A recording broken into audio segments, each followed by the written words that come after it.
आज आपने जंतर मंतर पर प्रदर्शन किया, लोक समाज पार्टी के ज़ेरे निगरानी। क्या मुद्दा था, किस मुद्दों को लेकर आज आपका प्रदर्शन रहा? आज संविधान दिवस है और आज ही के दिन डॉक्टर भीमराव अंबेडकर अपने साथियों के साथ विश्व का अनोखा संविधान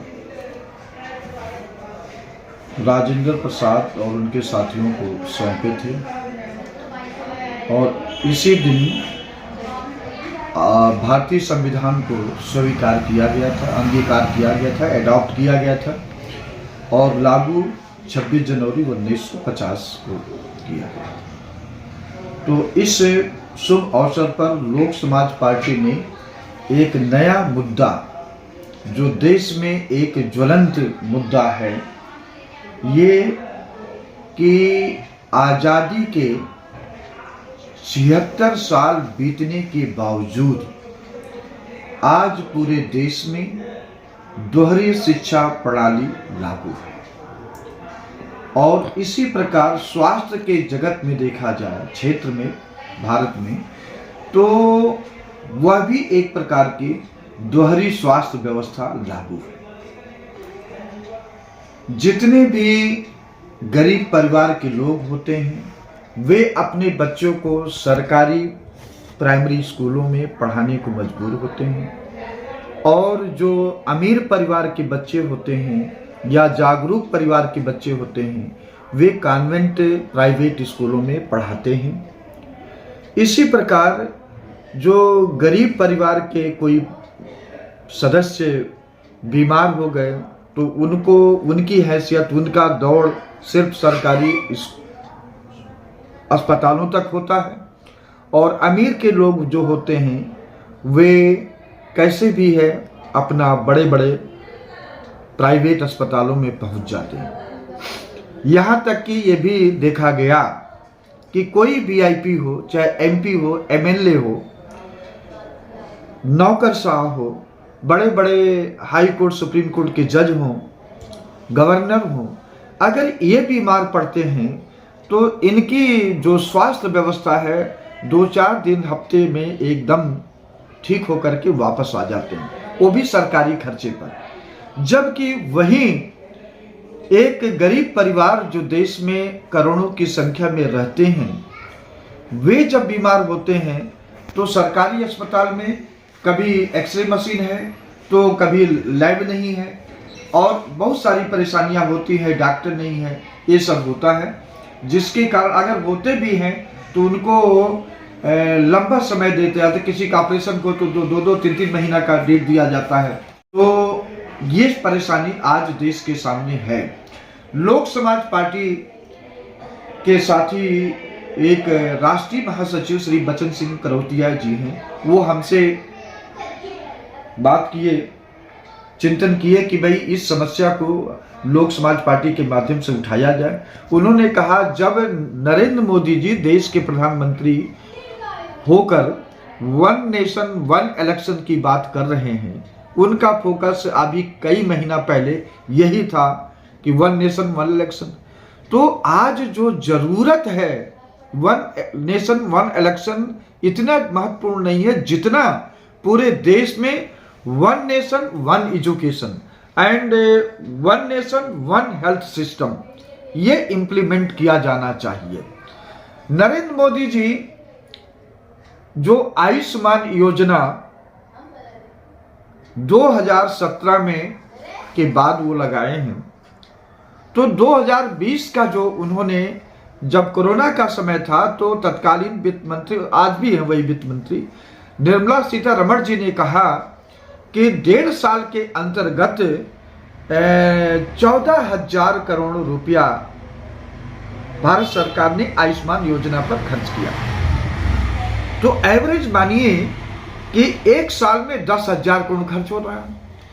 तो अगर 10 साल का बजट रोक करके, 10 साल का बजट करके 1 लाख करोड़ रुपया इन देश के सरकारी अस्पतालों में लगा दिया जाए तो देश के सभी सरकारी अस्पतालों का कायाकल्प हो जाएगा और देश के जो लोग हैं उनके पेशेंट को अच्छी सुविधा तत्काल मिलती रहेगी। लेकिन भारत सरकार के जो प्रधानमंत्री हैं, जो पार्टी है, उनका नियत तो सिर्फ और सिर्फ निजीकरण निजीकरण निजीकरण है। और आज ये नरेंद्र मोदी जी आयुष्मान योजना का गुणगान करते हैं कि 5 लाख का कोई भी मरीज, कोई भी परिवार बिना स्वास्थ्य के वापस नहीं जाएगा। भारत सरकार गारंटी देती है, लेकिन वो गारंटी अप्रत्यक्ष रूप में कारपोरेट घरानों के जो अस्पताल हैं उनको धनवान होने की गारंटी दिए हैं। और ये भी सुनने में आया है कि जो अस्पताल कुछ ऐसे हैं वो पैसा लेते हैं और कहते हैं कि आप जो है अपना वो पैसा उनसे ले लीजिएगा भारत सरकार से। तो लोगों के पास पैसा होता तो ये आयुष्मान योजना क्यों करते? तो उसी प्रकार आपका नई शिक्षा नीति 2020, जब कोरोना के समय में लोग तबाह हो रहे थे, अपनी जिंदगी को बचाने के लिए इधर उधर परेशान थे, तो उस समय नरेंद्र मोदी जी चुपके से नई शिक्षा नीति 2020 और लेबर कोड 2020 तथा ये अपना 3 कृषि कानून 2020 में इन्होंने बनाया, जब पूरा देश कराह रहा था कोरोना से। के बच्चे पढ़ते हैं, ये मुझसे मुझे कहने की जरूरत नहीं है। अच्छा, जिस तरह से आज देखा गया संविधान दिवस को लेकर जंतर मंतर बड़े कार्यक्रम हुए, सभी संविधान की बात कर रहे थे, लेकिन संविधान तो कुछ जागरूक करने के लिए जो किताबें वितरण है या कुछ जानकारी बात नहीं हुई, बल्कि राजनीति की बात हुई। आप किस तरह मानते हैं इसको? देखिए, जो दिवस महत्वपूर्ण हैं, जैसे 15 अगस्त, 26 जनवरी, 2 अक्टूबर और ये आपका संविधान दिवस, ये दिवस जो है पूरे देश में सरकार को भी बढ़ चढ़ करके इसको मनाना चाहिए। और जो लोग इस दिवस को उत्सव के रूप में मनाते हैं, उनको उस दिन हो सके तो लोगों को संविधान की कापियां बांटना चाहिए। और नहीं हो सकता है तो उस दिन जितने लोग उपस्थित हुए हैं उस नुक्कड़ सभा में, जनसभा में, धरना प्रदर्शन में, संविधान का जो मुख्य समानता अधिकार, वोट का अधिकार, न्याय पाने का अधिकार, ये सब लोगों को समझाना चाहिए जो इस कार्यक्रम को आयोजित करते हैं।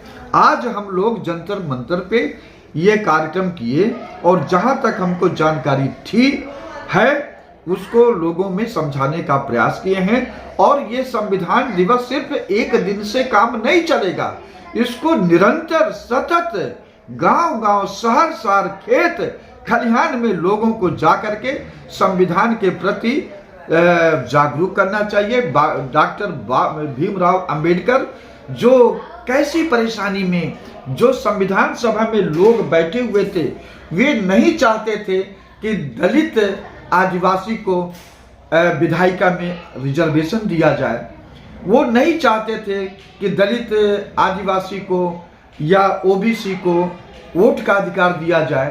तो बाबा साहब ने बड़े ही तार्किक ढंग से उसमें जोरदार बहस करके ये सब चीजें रखते थे। और आज उसी चीज को जो लोग जिनके लिए रखा गया है वे लोग मंदिर में और मस्जिद में घंटा बजाने चले हैं। ये बड़े दुख की बात होती है। बाबा साहब का नाम नहीं लेते हैं, उनको सम्मान नहीं देते हैं। हम देश के वर्तमान मुख्य न्यायाधीश मिस्टर डी.वाई. चंद्रचूड़ को बधाई देता हूं, आभार प्रकट करता हूं कि उन्होंने सुप्रीम कोर्ट में आज बाबा साहब का एक मूर्ति का अनावरण किया, ये जो कि बहुत पहले हो जाना चाहिए था।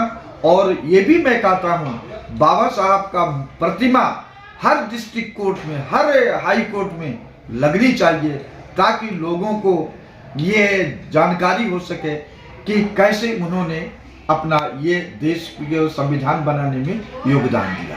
बहुत धन्यवाद।